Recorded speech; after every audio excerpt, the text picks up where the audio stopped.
Sagittarius. There is someone you have never met who knows your name. Not the name written on your documents, not the name people call you across a crowded room, but the truer one, the one stitched into the way you carry yourself when no one is watching. And right now, in a room you will never see, behind a desk you will never sit at, that person is holding a folder with your life inside it, and they are turning the pages slowly, and they are not looking for reasons to walk away. They are looking for reasons to stay. Let me tell you what I feel, because it arrived the moment I settled into this stillness, and it has not softened since. There is a figure of immense means. Think of the quietest kind of wealth, the sort that does not announce itself, the sort that owns things it never talks about, and this figure has become interested in you. Not in a fleeting way, in a deliberate, patient, methodical way. Someone with the resources to know things has decided to know you. And the strangest part, the part that made me pause, is that the investigation is not a threat. It is a courtship of protection. This presence is looking into your past not to expose you, but to make absolutely certain that you are safe. I know how that lands. To be looked into can feel like being cornered. We have learned to flinch when attention turns toward us, because so often attention has come with a cost. But this is a different creature entirely. Imagine the difference between a stranger studying you to take something and a guardian studying you to give something they cannot give until they understand exactly what you have been through. That is the temperature of what surrounds you now. Warm, careful, almost tender in its thoroughness. There is a reason the very rich move so slowly, and it took me a moment to feel my way into it. The noisy kind of money rushes, it grabs, it flashes, it spends itself before it understands itself. But the deep kind, the kind that has lasted across a lifetime, has learned that anything worth protecting is worth investigating first. It does not gamble on strangers. It studies. It waits. And the slowness that might feel to you like being overlooked is, in this case, the opposite. It is the slowness of someone who has decided you are not a gamble at all, but a certainty they intend to get exactly right. This is the kind of reading that Spiritual Light Tarot exists, to bring you the moment when the unseen machinery of your life turns in your favor and someone finally decides you are worth protecting. So sit with me. Let the folder open. Let us read it together, because you deserve to know what they are finding. The first thing this figure noticed about you was not your struggle. That surprised me. I expected the ledger to begin with hardship, with the long list of things that went wrong. Instead, it begins with a quality and unreasonable, almost stubborn integrity. There is a page devoted entirely to the times you could have taken the easy money and did not. The times you returned what wasn't yours. The times you told the truth when a lie would have paid better. The wealthy, the truly wealthy, do not build their trust on charm. They build it on evidence of character, and your file is thick with it. This is why they are still reading. You passed a test you did not know you were taking, years before this moment, simply by being who you are when it was inconvenient to be so. People of this stature have a word for the history behind a thing, provenance. Before they acquire anything of worth, they trace where it came from, whose hands held it, what it survived to arrive intact. They are doing this with you. They are tracing your provenance, following the line of your life back through every hand that shaped you. And what they are discovering is that you were not cheapened by what you passed through. You were tempered by it. The scratches on you are not damage in their eyes. They are proof of authenticity, the marks that separate the real thing from the imitation. You cannot be faked.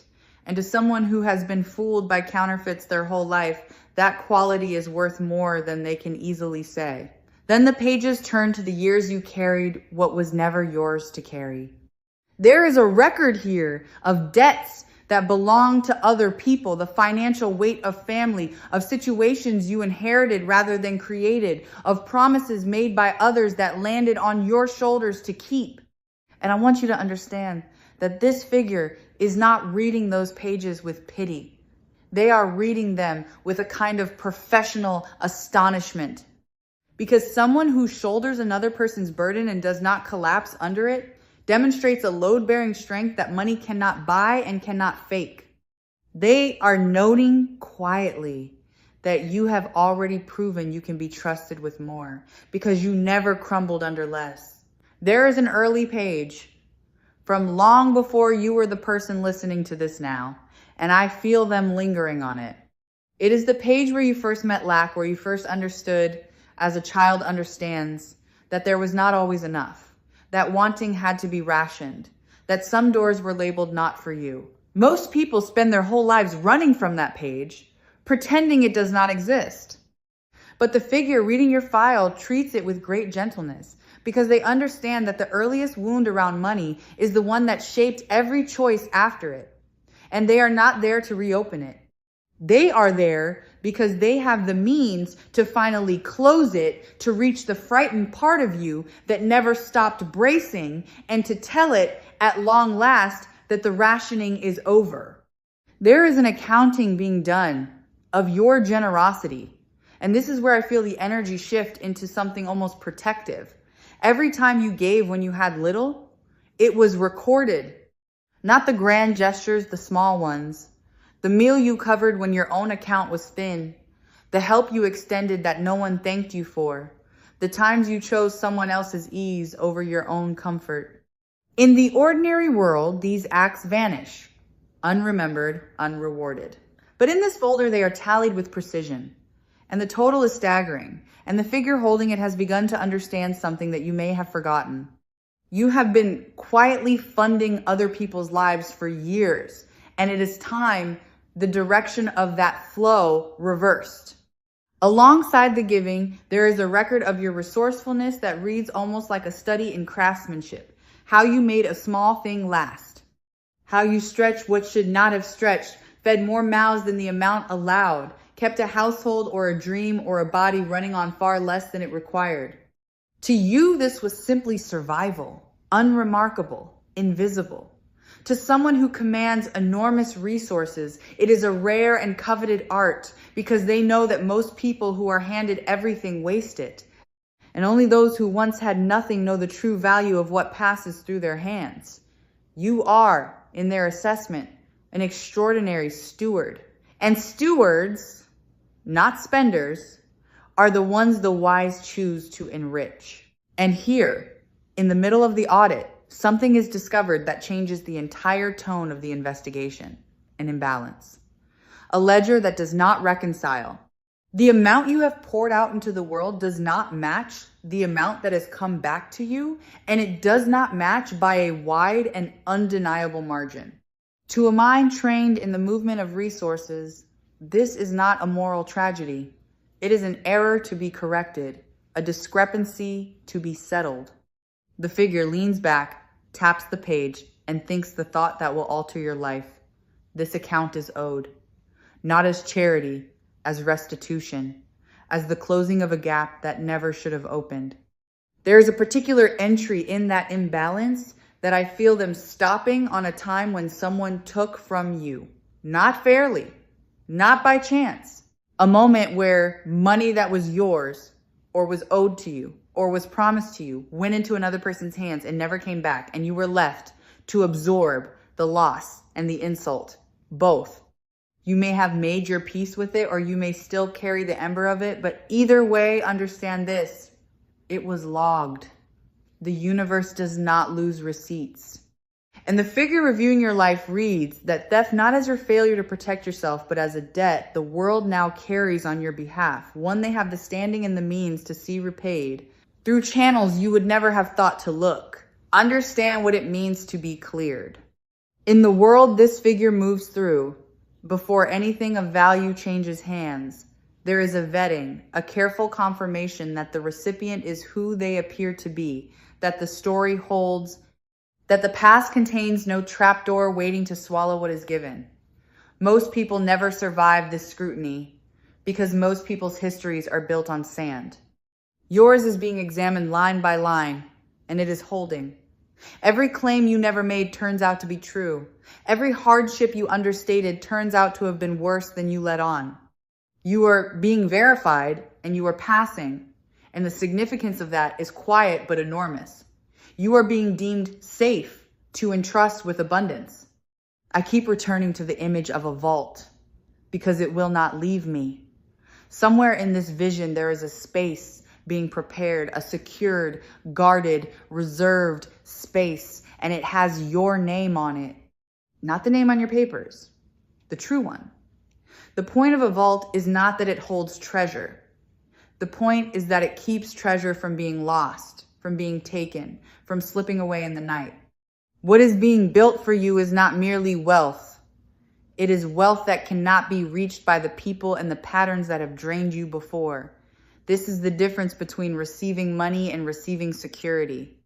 You are being offered the second one, which is the rarer and the greater gift.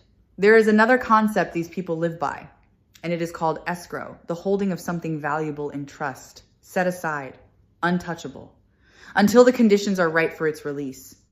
I feel that something has been sitting in escrow with your name attached to it for longer than you would believe. It was not withheld to torment you. It was held because releasing it before you were ready would have meant losing it. The conditions are what mattered.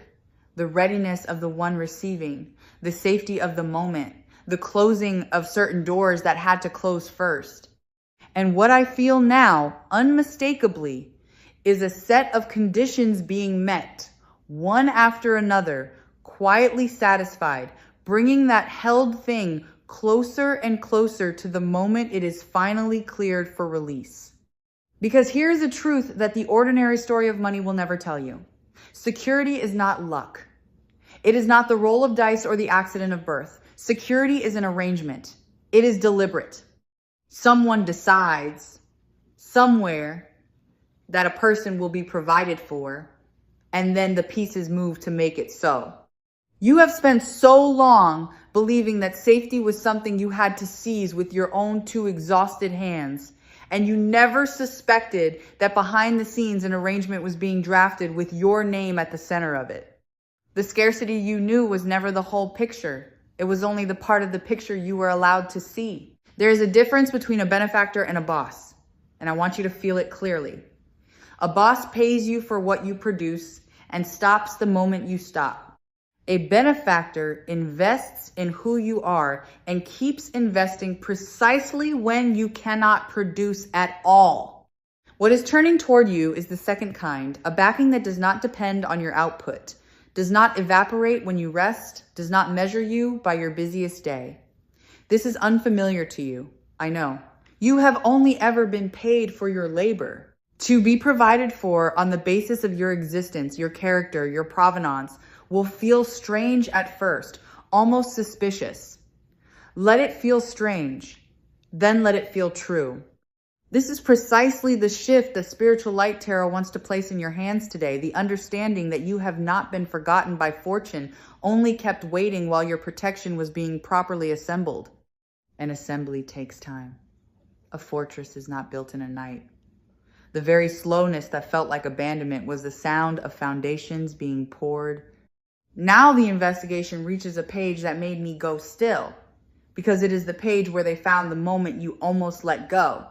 There was a season, the one when you decided somewhere beneath your words that abundance was simply not written into your story, that safety was for other people, that the door of real financial ease had been shut and bolted and the key thrown into the sea. This figure found that page, and I felt them slow down as they read it, because they recognized that moment. They have seen it in every file worth protecting. The ones who nearly gave up on being provided for are almost always the ones who most deserve to be. Their surrender was never weakness. It was the exhaustion of someone who had been strong for too long with too little help.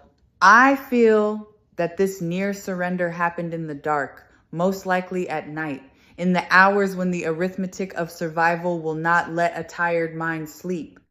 That is where scarcity does its worst work. Not in the daylight where you are competent and moving, but in the small hours where the numbers circle and the future narrows to a single cold question of whether there will be enough. The figure investigating you has read those nights. And what strikes them is not that you despaired, but that you got up the next morning anyway and did what needed doing. That is the quality they are protecting, not the absence of fear, the refusal to be governed by it. And as they trace backward through your history, a pattern surfaces that you were never positioned to see. The things that fell through, the opportunities that dissolved at the last moment, the money that came close and then evaporated. From where you stood, these looked like failures, like proof that you were somehow marked for lack. But from the height at which this figure reads your life, they resolve into something else entirely, a series of protections. Each near miss removed you from a path that would have cost you more than it gave. You were not being denied, you were being steered. The blessings you were spared from receiving were disguised, and you have been grieving losses that were, in truth, rescues. There was a door closed for you once, and you have never stopped resenting it. A door that led to money, or to a position, or to a stability you were sure you needed. It shut in your face, and you took the shutting personally as a verdict on your worth. Let me offer you what the folder reveals. That door was closed by the same hand now preparing your vault. Not to punish you, to keep you available. Because had you walked through it, you would have been bound to something that would have owned you, and the arrangement being made now, the one that actually protects you, required you to be free. You were not rejected. You were reserved. I want to reframe the whole shape of the scarcity you lived through, because this figure has already reframed it, and their reading is more generous than yours. What you experience as deprivation, they read as training. Every lean season taught you to distinguish need from want. Every empty account taught you the true weight of a single coin.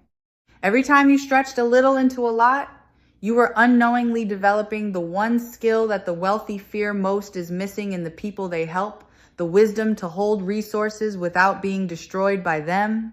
Sudden fortune ruins people who never learned that lesson. You learned it in the hardest classroom there is, and it means that what is coming will not unmake you. You are ready in a way that ease could never have made you. Think of a long planting season, because that is what your life has been, and it is nearly over. There is a stretch of time in every abundant harvest where nothing above the ground suggests that anything is happening. The labor goes in, the seed goes down, the days pass, and the field looks as bare as it did before. To the impatient eye, it looks like failure. To the farmer, it looks like exactly the middle of the process. Everything you have poured into the ground of your life, the effort, the giving, the enduring, did not vanish. It went down where you could not see it, to do the slow work that precedes every harvest. And what the figure investigating you sees from their vantage is a field about to break the surface all at once. And notice this, because it matters. Provision, when it finally arrives, almost never comes from the direction you are staring at. You have been watching one door, waiting for one source, refreshing one possibility, and meanwhile, the true channel is being opened somewhere off to the side through a hand you have not yet shaken. The figure investigating you does not intend to arrive announced. Their kind rarely does. Help of this magnitude tends to come dressed as coincidence, an introduction that seemed random, a conversation that seemed idle, a small, unexpected kindness that turns out to be the first thread of a rope being lowered to you. Watch the edges of your life. That is where the door is quietly opening. There is a word being spoken about you in rooms you will never enter, and it is not a word of judgment. It is a word of recommendation. This is how real security has always moved, not through applications and pleading, but through someone of standing quietly vouching for someone else, saying in effect, this one is sound. This one can be trusted. Extend to this one what you would not extend to a stranger. You have never had a sponsor like that. Someone whose word opens what your own effort could not. You are getting one now. And the introductions that begin to reach you, the ease that begins to appear where there was resistance, are the downstream effect of your name being spoken well in a room whose door you have never touched. There is a belief buried in you that I need to loosen, because it will get in the way of what wants to reach you. You believe somewhere beneath thought, that you must earn your safety, that provision is a wage you draw only after enough suffering, enough hustle, enough proof. This figure is dismantling that belief in real time, and their reasoning is simple and devastating. You have already earned it. The suffering is already logged. The proof is already filed. There is nothing left to prove, no further toll to pay, no additional exhaustion required. The account has been examined and found not merely worthy, but overdue. Every extra hour you spend trying to deserve what is already yours is an hour spent guarding a door that has already been unlocked. Let me tell you what else the folder contains, because it is not all future. There is an inventory being taken of the wealth you already hold and have never valued. The people who would show up for you if you called. The skill in your hands that others would pay dearly for. The resilience that functions like a savings account no crisis can fully drain. This figure catalogs these first before any transfer is arranged because they know something the anxious mind forgets in the grip of scarcity. You were never as poor as your fear insisted. You have been standing in a partly furnished room in the dark, certain it was empty, and the investigation has turned on the light. There is a forgiveness written into the closing of this account, and it works in both directions. The world is being asked to release to you what it withheld. That is one direction. But the other direction matters just as much, and it concerns a grudge you have carried around, a loss of money or a loss of trust that cost you dearly. As long as your hand is closed around that old debt, clenched tight in resentment, it cannot open to receive what is coming. The figure reading your file sees the grudge and does not judge it. They simply note, with the practicality of the very rich, that a closed hand cannot be filled. And I feel that as the settlement approaches, a door opens in you too, a willingness finally to set that old weight down. Not because the wrong didn't matter, but because you are ready to be free of carrying it. And so a settlement takes shape. Not a windfall in the vulgar sense, not a chaotic flood that arrives and vanishes, but a settlement, a resolution, a squaring of accounts, a restoration of what the years quietly took.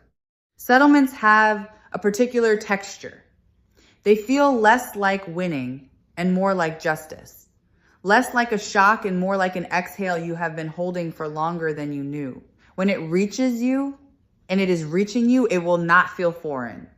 It will feel like something being returned that was always meant to be yours, arriving at last through the long, patient work of a benefactor who refused to hand it over until they were certain it would land in safe hands, which turned out to be your own. Feel for a moment the weight that is preparing to lift. There is a specific heaviness that comes from carrying your survival alone, the low, constant hum beneath every decision, the arithmetic that never stops running in the back of the mind, the way even rest is taxed by the awareness that no one is coming. That weight is being addressed directly, not ignored, not spiritually bypassed, addressed at its root by the arrival of a genuine backing, the knowledge that there is now someone with the means and the will to see that you do not fall. You may not feel it fully yet, but the machinery has begun to move and the hum is about to change its pitch. Notice where your body has been holding all of this, because it has been holding it somewhere. Scarcity does not live only in the mind. It lives in the shoulders that never fully drop, the jaw that sets itself against the day, the breath that stays shallow so as not to relax into a safety it does not trust. Your body has been standing guard over a threat for so long that it has forgotten there is any other way to stand. And I feel that as this protection settles into place, the body will be the last to believe it, and then one day, suddenly, the first breath that goes all the way down without asking permission, a set of shoulders that finally understand the watch is over. You might be waiting for the catch, because everything generous has always come with one.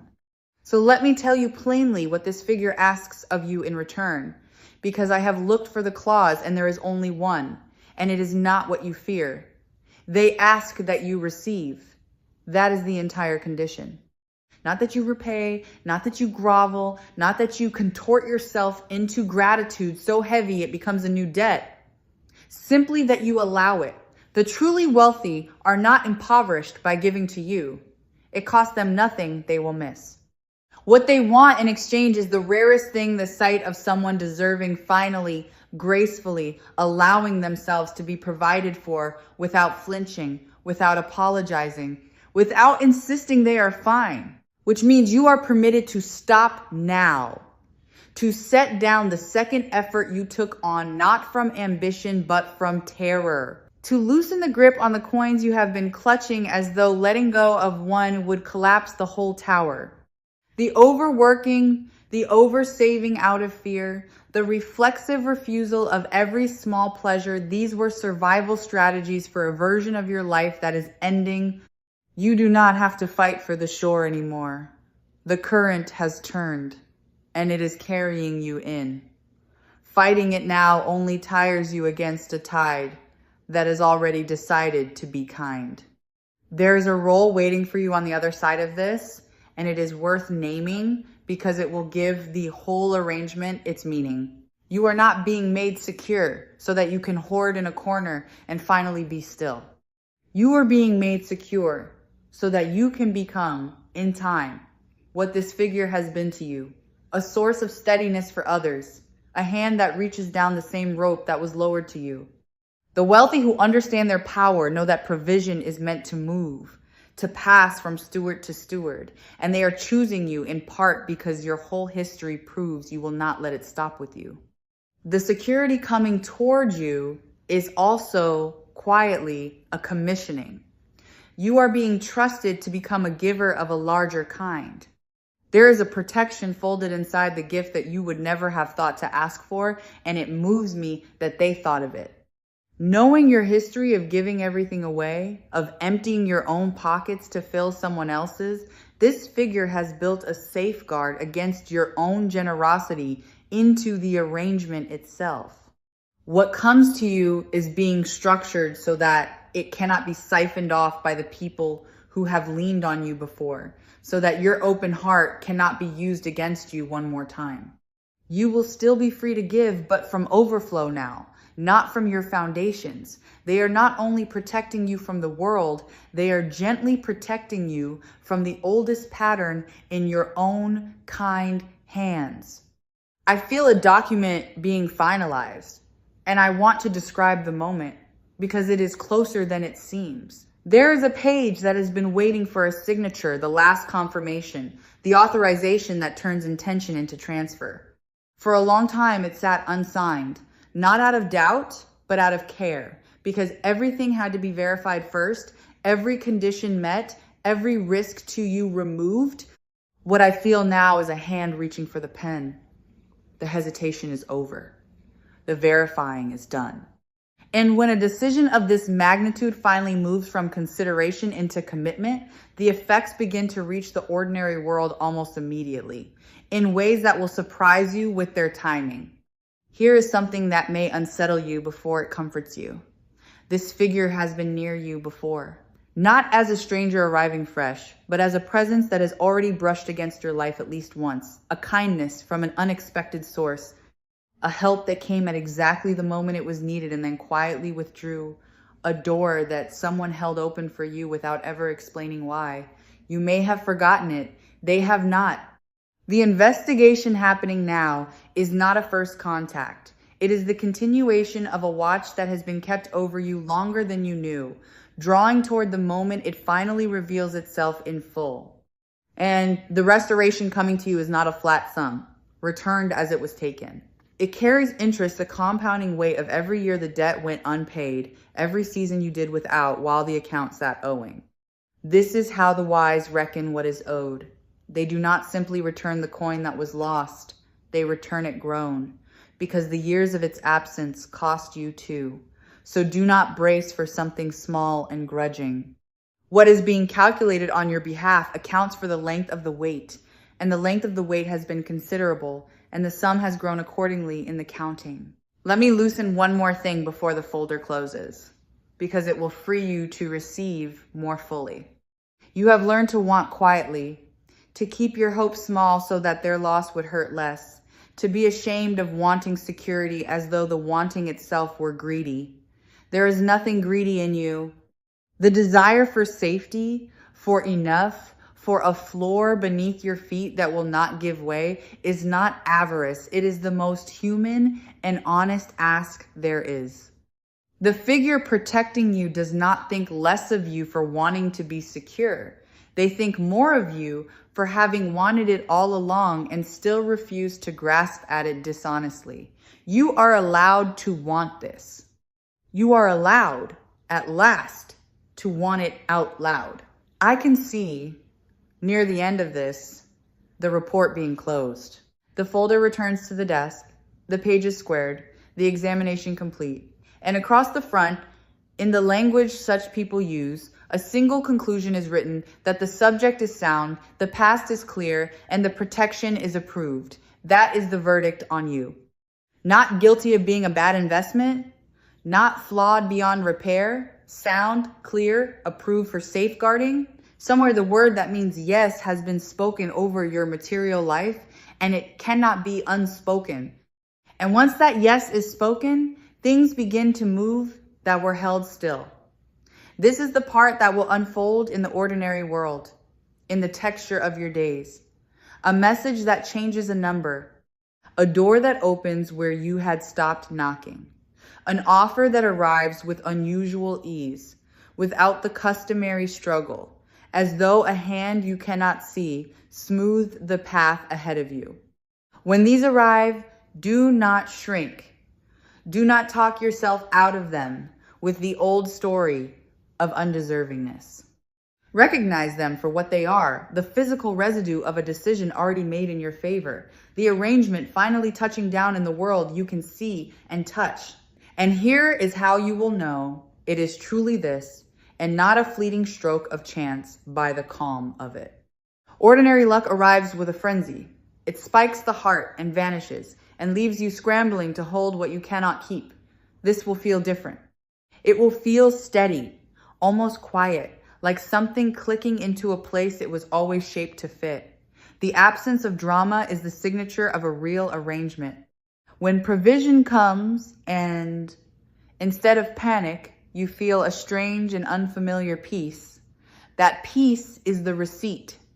That is how you will know the folder was real and the verdict was yours. And the protection does not stop at the edges of you. This is the part that will reach the deepest because it touches the fear you have never spoken aloud, the worry not for yourself, which you long ago made peace with going without, but for the ones who depend on you, the ones whose security has rested on your tired shoulders. The arrangement being made stretches wide enough to hold them too. The floor being built beneath your feet is broad enough for the people you would have gone hungry to protect. That is the mercy inside this whole thing. You will no longer have to be the entire safety net for everyone you love, because a larger one has been strung beneath you all, and it will hold when your own strength cannot.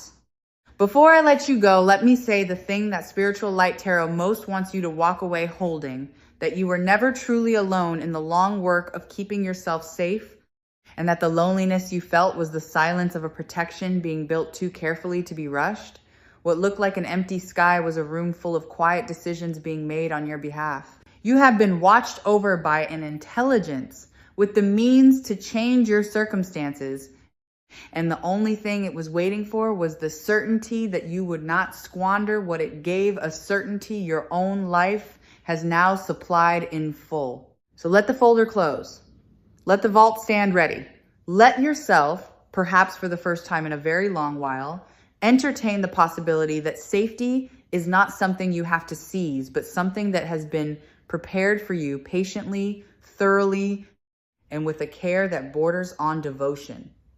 You have been investigated by someone with every reason to protect you, and they have found exactly what they hope to find. You are safe. You have always been the kind of person worth keeping safe. And the part of your life where you had to do it all alone is quietly and completely coming to a close.